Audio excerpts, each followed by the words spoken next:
Halo semuanya, selamat datang di Luar Nalar, tempat kita berpikir kritis dan mengungkapkan hal yang di luar nalar tetapi tetap masuk akal.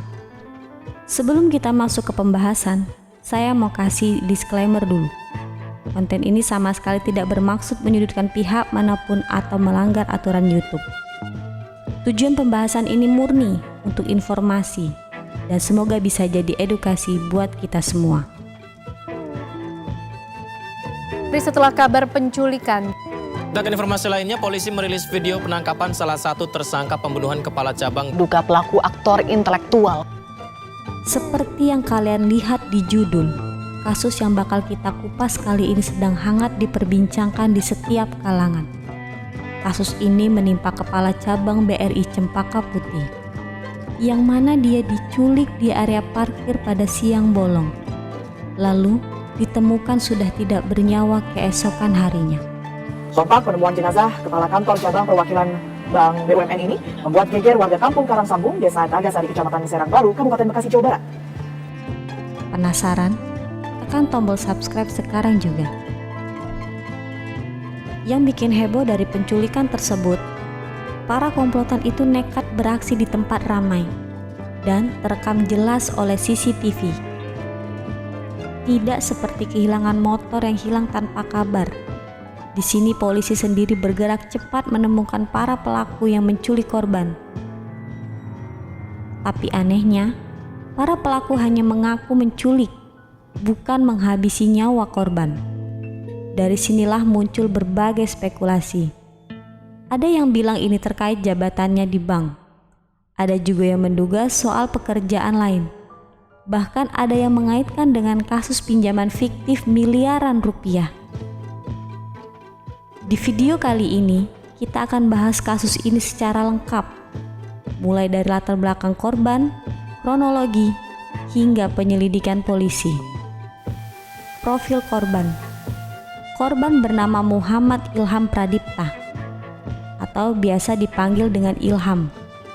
Beliau adalah kepala cabang BRI Cempaka Putih. Sebelum bekerja di dunia perbankan, Ilham ternyata pernah menjadi penyiar radio di Metro FM Purwokerto saat kuliah di Universitas Jenderal Sudirman, jurusan agribisnis angkatan 2006.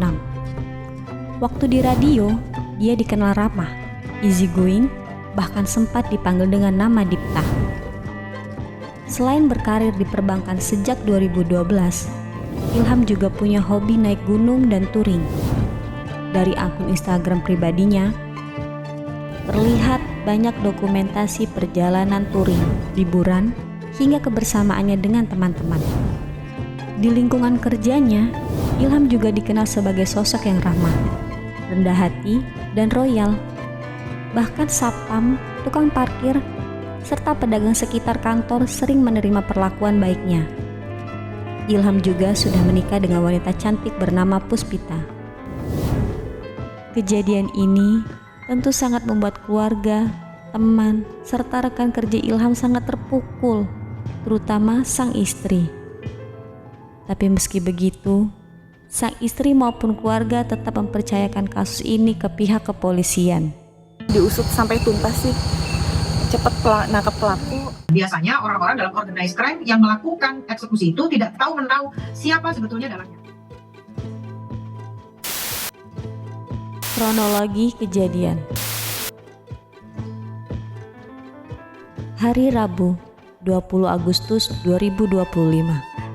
Ilham berangkat ke kantor seperti biasa dengan mobil Suzuki R3 hitam miliknya.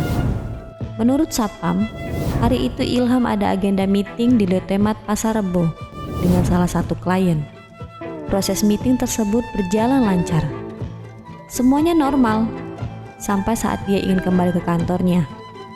Sebab ketika Ilham hendak membuka mobil, tiba-tiba keluar beberapa orang dari dalam mobil yang berada tepat di samping mobil miliknya.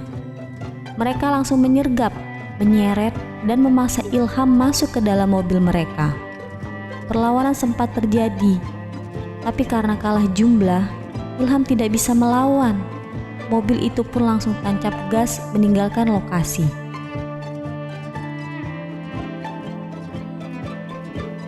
Kejadian ini sempat terekam CCTV dan viral di media sosial. Sejak saat itu, Ilham tidak bisa dihubungi. Keesokan harinya, Kamis 21 Agustus 2025, seorang warga di Desa Nagasari, Serang Baru, Bekasi, menemukan jasad pria terikat di area persawahan. Kondisinya mengenaskan, tangan kaki terikat, mata tertutup lakban.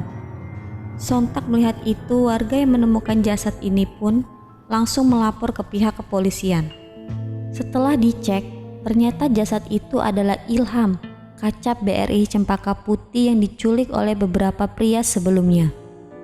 Kemudian jasad Ilham dibawa ke RS Polri Kramat Jati untuk dilakukan otopsi. Menurut Brigjen Polisi Prima Heru Yuli, Kepala RS Polri, hasil sementara menunjukkan Ilham meninggal karena kekurangan oksigen akibat tekanan di leher dan di dada. Ditambah ada bekas luka akibat kekerasan benda tumpul di tubuhnya. Telah dilakukan pengambilan sampel untuk pemeriksaan DNA, toksikologi forensik. Bidang Humas Polda Metro Jaya, AKBP Reonald Simanjuntak mengatakan, sampai saat ini Direktorat Reserse Kriminal Umum Polda Metro Jaya masih menyelidiki kasus ini. Reonald mengakui polisi masih mengejar pelaku. Setelah melakukan penyelidikan dan berkat rekaman CCTV yang berada di lokasi penculikan, polisi berhasil menangkap 4 orang tersangka. Di antaranya AT, RS, RH, dan RW alias Eras. Eras diketahui berprofesi sebagai debt collector. Mereka semua ditangkap di lokasi berbeda. 3 di antaranya di Jakarta Pusat, sedangkan Eras di Labuan Bajo saat hendak kabur. Anehnya, saat mereka diperiksa, mereka semua kompak mengaku memang menculik Ilham, tapi bukan mereka yang menghabisi nyawanya.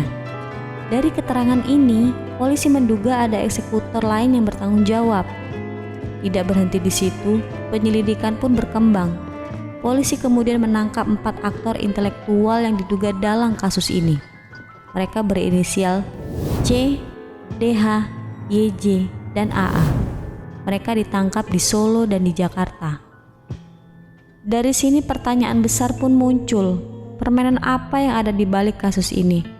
Sampai orang yang berintelektual tinggi atau orang besar juga terlibat dalam kasus Kacap BRI Cempaka Putih ini. Beberapa saksi mata mengaku sempat melihat kelompok pria bertubuh kekar mondar-mandir di sekitar BRI Cempaka Putih dan Alfamart Seberang sejak tanggal 19 Agustus, sehari sebelum penculikan. Jumlah mereka lebih dari 5 orang, datang dengan 3 mobil berbeda. Beberapa saksi menduga mereka sedang memantau korban. Ada beberapa spekulasi yang berkembang. Pertama, urusan pekerjaan. Hal ini karena terkait tugas Ilham sebagai kepala cabang. Kedua, kredit fiktif. Ilham disebut-sebut mengetahui kasus pinjaman fiktif senilai 13 miliar rupiah yang melibatkan orang besar di baliknya. Karena dia mengetahui terlalu banyak, dia pun akhirnya dieksekusi. Ketiga, penagih dan debt collector. Mengingat salah satu pelaku bekerja sebagai debt collector dan mungkin Ilham terlibat dalam sebuah polemik di antara peminjam dan penagih. Masuk akal memang, mengingat dia merupakan kepala cabang di bank tersebut. Namun, motif pastinya masih didalami oleh polisi hingga sekarang. Sang istri, Puspita, berharap pelaku dihukum seberat-beratnya karena suaminya dikenal sebagai sosok yang baik. Dan kita pun berharap semoga kasus ini tetap berada di permukaan agar semua jelas dan terungkap.